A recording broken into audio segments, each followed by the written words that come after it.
Hello, my name is Jessica Norman, and I will be your host on today's documentary on the effects of Photoshop on today's society.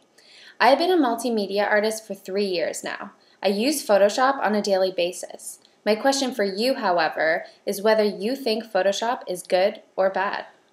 Before Photoshop, after Photoshop. In this file, you'll notice that I'm using two main tools, the Healing Brush tool and the Liquify tool.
So how do you feel about Photoshop?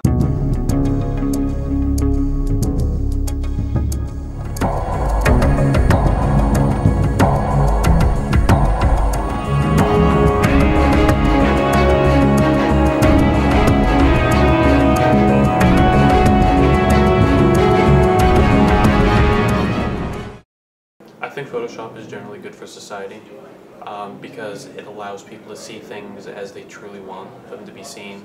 They're not restricted by the limits of the camera or by the weather or anything else that goes on. They can truly see something as it's meant to be seen, as they want it to be seen.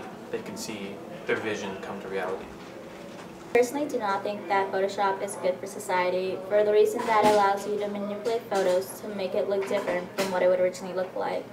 You basically use this to help with magazine covers, and that's how models look unnatural, and that's the image we're selling to basically the young girls of today. That's why a lot of them are starting to having eating disorders and self problems because they're thinking that's the way they're supposed to look while no one really does look like that naturally. I think Photoshop is an incredibly powerful tool and a really good one at that. I think any software with the ability to sway the way people think about beauty it should always be credited. But just like anything, I think something that powerful needs to be used responsibly, especially when you're dealing with how you influence people, and unfortunately it doesn't always happen. I think today, since we are exposed to ads with majority of them having Photoshop work done to them, we have to make the public more aware of how much Photoshop is really being used in today's media, so we don't mess up the perception of what is truly real and what is fake to the viewers. Thank you for watching Pixel Perfect.